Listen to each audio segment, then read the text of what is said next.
I would actually like to go back to Mr. Goldman just briefly and have a discussion with regard to, I know members of the commission, colleagues of mine were concerned, the newspaper articles that discussed whether or not somebody was caught napping with respect to any of the issues that were involved. I know I asked you to be prepared to at least discuss with this commission the position of the council and, well, this particularly the agency with respect to that issue. And so I would ask you, I know it's a little legalistic, but I would like to ask you to address a little bit about our concerns with regard to that. I will, Mr. Chairman. Grover talked about the dredging that was going to take place. And one of the key things that came from the agencies, we wanted to know where the dredge spoils were going to go because there was concerns that it may have been contaminated. And when the application came in, it said, essentially, we are going to dispose of this material somewhere outside of Rhode Island, and therefore Rhode Island need not concern itself as to where that dredge material is going to go. And I think the position at the agency was that it was irresponsible of the agency to not know where this potentially contaminated dredge material was going to go. So that was the determination that Grover made, that that is necessary data for this. We can't process the application unless we know where you're going to put that dredge material, because we didn't want to get into the so-called barge to nowhere scenario, which you may recall about 10 years ago, there was a barge from New York City that was full of trash that a entrepreneur apparently said, put the trash on my barge, I'm going to take it down to Virginia and dispose of it. And lo and behold, by the time it got to Virginia, the Commonwealth of Virginia said, no, you're not putting it here. And the thing floated around for a month or two, and then ultimately it had to go back to New York because it came from New York, and New York had to accept that. That was the scenario that we were trying to prohibit by saying, you've got to tell us where this goes. And unfortunately, and that was where we drew the line in the sand, is unless you're going to tell us where this dredge material is going to go, we can't process your application because it's just irresponsible. And you can't just tell us we're going to take it outside of Rhode Island. And unfortunately, the court decision essentially puts the agency in a position that when an applicant comes in and says, trust us, we will take care of it, we're going to take care of it somewhere outside of Rhode Island, we have to accept that now. We can't insist that they give us that location. Under the court decision, the court says if an applicant represents that this material is not going to be in your jurisdiction, then you have to process that application without knowing it. And that really, I think, is a real concern from this decision. And, you know, that's, and it was based upon our, and really Grover holding the line saying, no, I want to know where this material is going to go. The court said, well, we don't read your regulations to mean that that's necessary data and information, and therefore the 6-month period has run, and you should have given them a decision. I think you know, the concern is it sets an incredibly bad precedent, and they're the court, so I guess we have to accept that. But I still, to this day, am troubled by that because it really sets us up for this barge to nowhere scenario. The second thing that comes out of this case is that it essentially says that the Natural Gas Act, as administered by FERC, preempts any state jurisdiction or ability to regulate any aspect of an LNG facility that takes place in your state.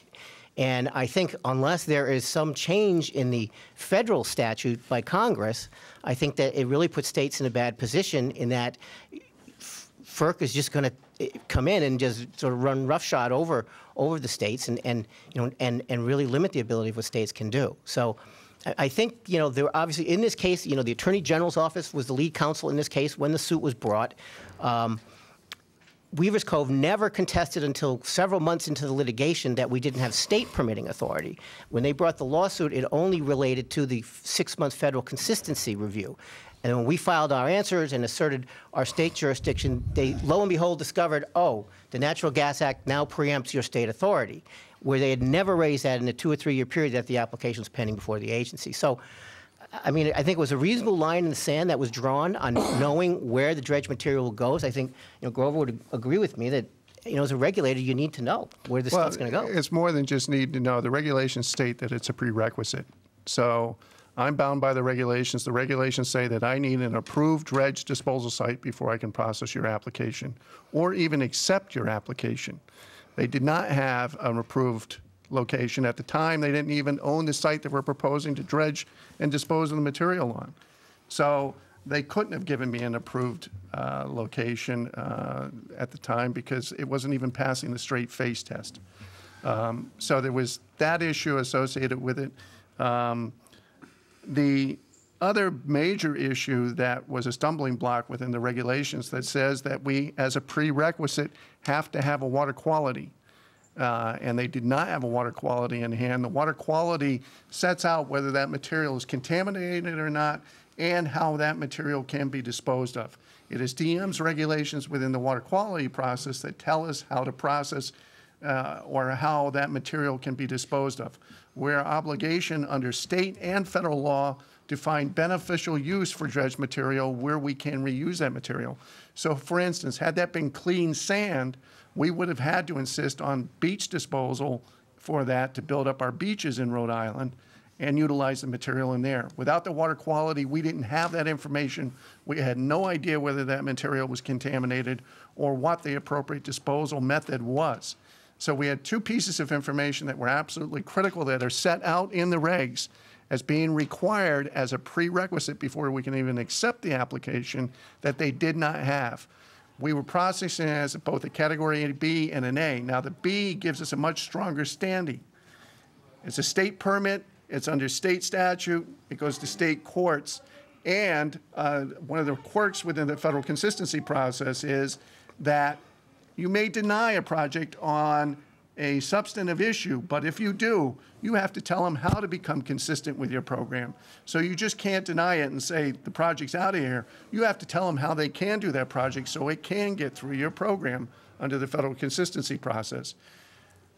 When we deal with applications where there are both jurisdictions involved, we always relinquish the federal consistency review under the 6 months so that we can continue to retain our state jurisdiction and let that process go under the stronger process.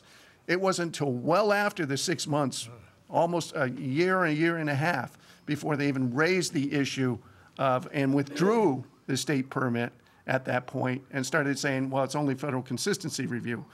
So it was not a straight game that was played with us when they came in.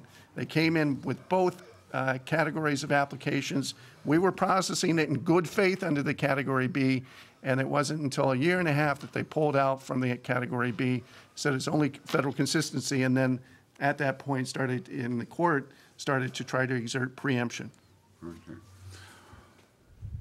Well, again, I want to thank you. There's a button here, and it said button up, mic on. For some reason, that just confuses me. I think it's a recurrence of my learning disabilities from my youth. One, I thank you for your reserved passion, because it was clear to me that you were upset by what occurred. By the way, I think that if anybody told me that we ended up with spoiled dredge from some other community, other state, I certainly would be furious with that other community, other state. I remember actually getting into a big issue in this body about scrubbers in Ohio, because the air that they pump out of their factories comes here, just prevailing winds. And there was, at least I think, a comedy that was developing that we actually had an awareness and concern for all of our other states. And somebody suggested to me that what we put up in the air we didn't have to worry about. Well, that's just not being a good human being, I think. So I appreciate that concern. I appreciate that that was information I think we have asked and directed that you obtain. And so I certainly appreciate the fact that you were doing due diligence as far as we had requested from you. If you are prepared to do so now, I would ask you, and I think you started a little bit on this path, to talk a little bit about the issue of preemption, the issue of what steps or strides this body can take, and whether or not those steps and strides involve invoking or involving our federal congressional delegation. I leave that quickly up to either of you and if you would prefer to give us a written response at some future date, I appreciate that too. But I mean, that seems to be a direction that we have to look at.